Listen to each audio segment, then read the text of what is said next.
अस्सलाम वालेकुम स्टूडेंट्स। हमारा नेक्स्ट टॉपिक है इलेक्ट्रिक फ्लक्स। पीछे हमने इलेक्ट्रिक फील्ड लाइंस पढ़ी थी। पढ़ा था कि पॉजिटिव चार्ज के लिए इलेक्ट्रिक फील्ड लाइंस की डायरेक्शन आउटवर्ड होती है और नेगेटिव चार्ज के लिए इनवर्ड होती है। तो आगे हम पढ़ेंगे इलेक्ट्रिक फ्लक्स।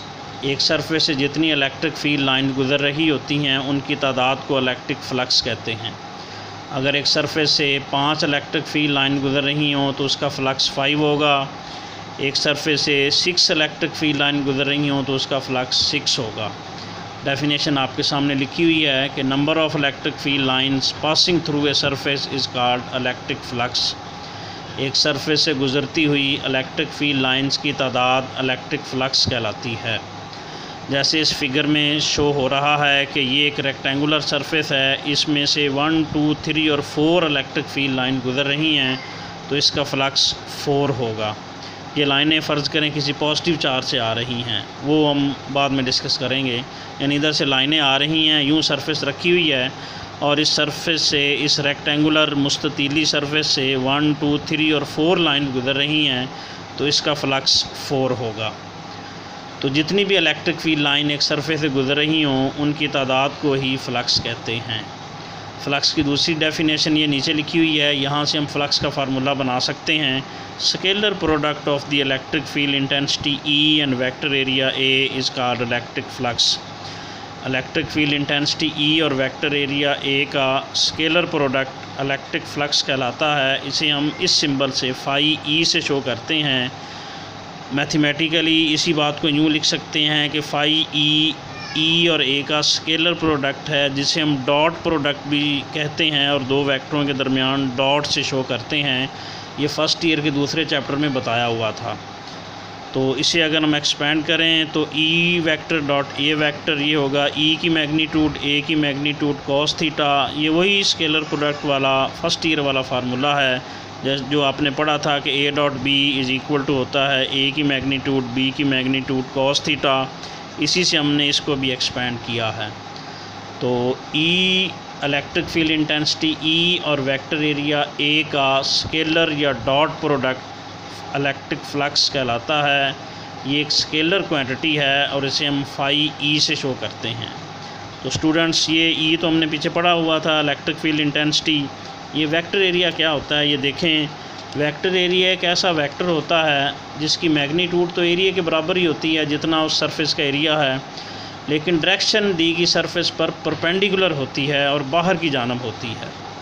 जैसे ये सरफेस है, इसका जो वेक्टर एरिया ये शो किया हुआ है, वेक्टर एरिया की मैग्नीट्यूड तो उतनी ही होगी जितना इसका एरिया है। जैसे इसकी लेंथ 6 हो, विड्थ 4 हो, सेंटीमीटर्स में हो, तो एरिया होगा लेंथ मल्टीप्लाइड बाय विड्थ, लंबाई ज़रब चौड़ाई, 6 × 4 24 होगा। एरिया की मैग्नीट्यूड तो 24 ही होगी, जो हम पीछे पढ़ते भी रहे हैं, पिछली क्लास में आपने पढ़ा भी होगा।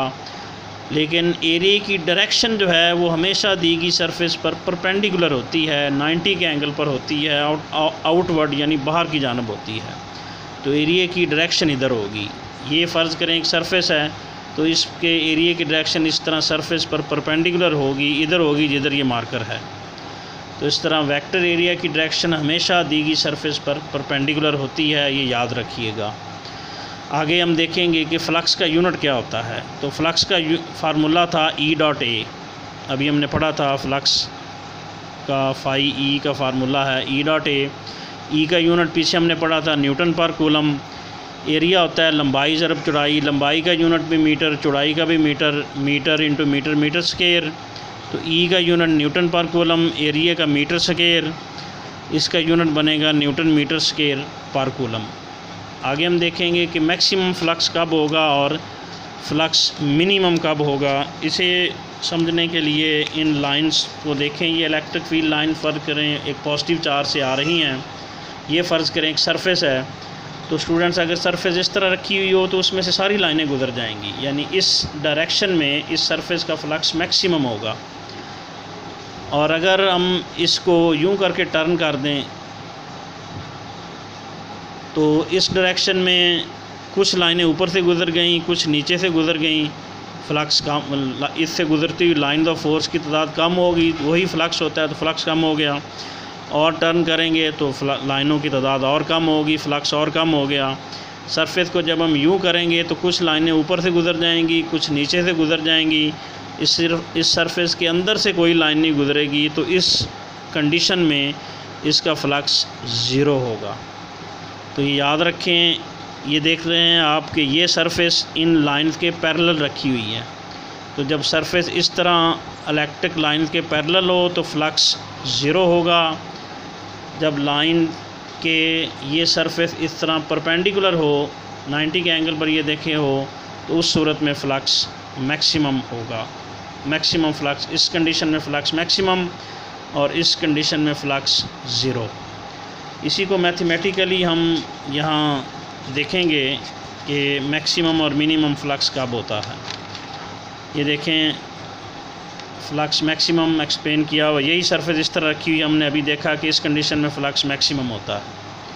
तो जब ये सरफेस हम यूँ रखेंगे, अभी बताया इसका एरिया इस तरह इस सरफेस के हमेशा परपेंडिकुलर होता है, तो एरिया की डायरेक्शन ये मार्कर वाली होगी।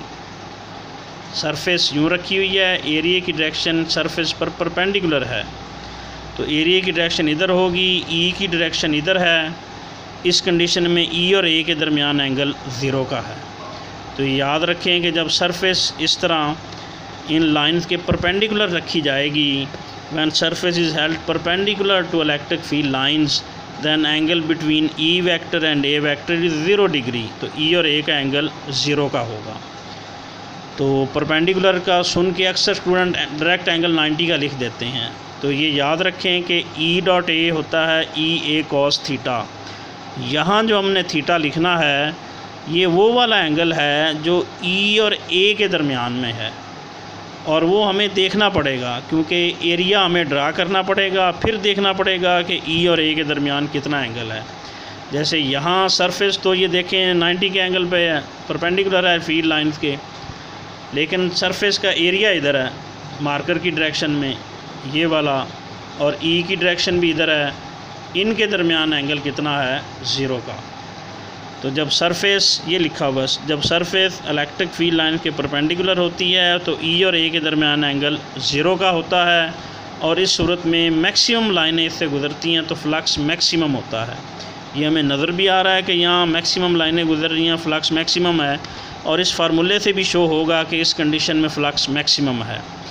ये देखें, फ़्लक्स का फार्मूला होता है E vector dot A vector. इसे अगर हम एक्सपेंड करें तो ये बनता है ई की मैग्नीट्यूड, ए की मैग्नीट्यूड कॉस थीटा, ई और ए के दरमियान एंगल ज़ीरो का है, कॉस ज़ीरो की वैल्यू 1 होती है और 1 मैक्सिमम वैल्यू होती है कॉस की।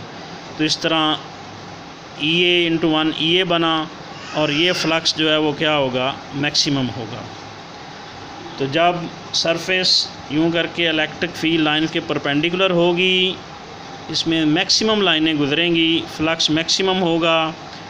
इस कंडीशन में बार बार बताया कि एरिया सरफेस पर परपेंडिकुलर इधर होगा मार्कर की डायरेक्शन में, ई की डायरेक्शन इधर है, ई और ए के दरमियान एंगल कितने का होगा? ज़ीरो का। और फार्मूले में जब पुट करेंगे E dot A is equal to E A cos theta, theta zero का है, कॉस ज़ीरो की वैल्यू 1 या मैक्सिमम है, तो इस कंडीशन में फ़्लक्स मैक्सिमम होगा। आगे है मिनिमम फ़्लक्स। हमने पढ़ा था कि जब सरफेस यूं करके रख दें तो कुछ लाइनें ऊपर से गुज़र जाती हैं, कुछ लाइनें नीचे से गुज़र जाती हैं, सरफेस के अंदर से कोई लाइन नहीं गुज़रती। इस सूरत में फ़्लक्स ज़ीरो होता है। अब हम देखते हैं कि मैथमेटिकली ये बात कैसे साबित होगी कि फ़्लक्स ज़ीरो हो। तो ये देखें, जब सरफेस यूँ रखी जाएगी, एरिया सरफेस पर परपेंडिकुलर इधर होगा मार्कर की डायरेक्शन में, इधर, और ई की डायरेक्शन इधर है। सरफेस ये देखें इलेक्ट्रिक फील्ड लाइंस के पैरेलल है। When surface is held parallel to electric field lines, उसका एरिया इधर है मार्कर की डायरेक्शन में, देन और ई इधर है, then angle between E and A is 90 degree. Figure में नज़र आ रहा है ई और ए का एंगल 90 का है। सरफेस जब यूँ करके फील्ड लाइन के पैरेलल होगी, उसका एरिया इधर होगा, ई इधर है, ई और ए का एंगल 90 का होगा। हम ये फार्मूला लगाएंगे फ़्लक्स का, ई ए कॉस थीटा। यहाँ एंगल ई और ए वाला लिखना है, वो एंगल 90 का है, कॉस 90 ज़ीरो, फ़्लक्स ज़ीरो होगा। तो फार्मूले से शो हो रहा है कि इस कंडीशन में फ्लक्स ज़ीरो है। वो बार बार वो बात दोहराई कि अक्सर स्टूडेंट ये समझते हैं कि जब हमने सरफेस इस तरह रख ली, ऊपर लिखा हुआ ना ये पैरेलल, तो वो लिख देते हैं एंगल ज़ीरो। ये वो वाला एंगल नहीं लिखना, ये वो हमने एंगल लिखना है जो ई और ए के दरमियान में है, वो 90